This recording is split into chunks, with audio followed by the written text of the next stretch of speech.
మానుకొండ చిట్టిమేరి గారి కుటుంబం, అలాగే పిడకాల యాకోబ్ రాజు గారి వారి కుటుంబం, పిడకాల పెదకాంతం గారి జ్ఞాపకార్థం పలారం తీసుకొచ్చారు వారు. అలాగే పిట్ట అనిల్ గారి జ్ఞాపకార్థం వారు, పిట్ట సోని ప్రియదర్శి గారు వారి భార్య గారు వారి కుమార్తెలు పలారం తీసుకొచ్చారు. ముందుకు రండి, కోసం ప్రార్థన చేస్తారు.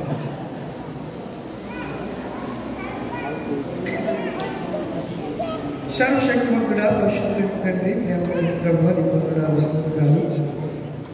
శరీర సంబంధమైన ఆహారంతో పాటు ప్రతి ఆదివారం ఆయా ప్రత్యేక సమయాల్లో బిడ్డలు వారి ఇంట్లో జరుగుతున్నటువంటి శుభకార్యాల నిమిత్తం కానివ్వండి, నాయన సెరమనీ జ్ఞాపకార్థం కొడుకులు కానివ్వండి, వాటిలో నేను వారు చనిపోయిన వారి నిమిత్తం జ్ఞాపకార్థంగా సంఘమంతటికి పలహారాన్ని వారు సిద్ధపరుస్తున్న ఈ సంఘ కుటుంబాలు బట్టి వందనాలు. ఈ దినం ప్రత్యేకంగా నాయన మానుకొండ చిట్టిమేరి గారు కోవైట్ నుంచి నెల జీతంలో కానుక తీసుకొచ్చారు. వారి కుటుంబం, మానుకొండ శృతి, కుమార్తె సన్ని, ఆ కుటుంబాన్ని మీరు దీవించండి. ఆమెకి ఆయిలో రెక్కలిచ్చి చక్కగా పని చేసుకోవడానికి కృప దాయించండి ప్రభావ. తమ యజమానుల దయకు పాత్రలు చేసి జ్ఞాపకం చేస్తున్నారు.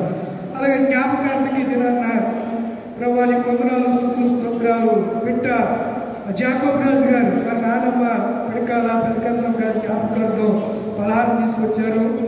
తనని, తన భార్యను, ఆ కుటుంబాన్ని, వారికి ఇచ్చిన బంధుమిత్రులందరినీ కూడా మీరు దీవించండి, ఆశీర్వదించండి.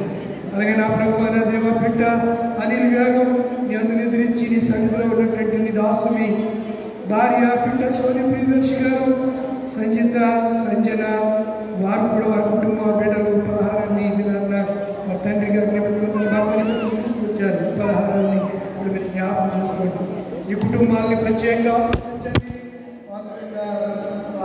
కుటుంబాన్ని జ్ఞాపకం చేసుకోండి. మేరీ గారు వారి కుటుంబాన్ని, జాకోబ్ గారి కుటుంబాన్ని, సోని ప్రియదర్శి గారి కుటుంబాన్ని దీవించి ఆశీర్వదించి రాబోయే దినాలు క్షేమంగా ఆరోగ్యం ఇచ్చి మీ ఎంత భయభక్తులు బిడ్డలు కనుగరించి అవసరాలతో నిర్ణయించి భయపడిపోతామని యేసు పరిశుద్ధ నామములో అడిగి వేడుకుంటున్నారు పరమ తండ్రి.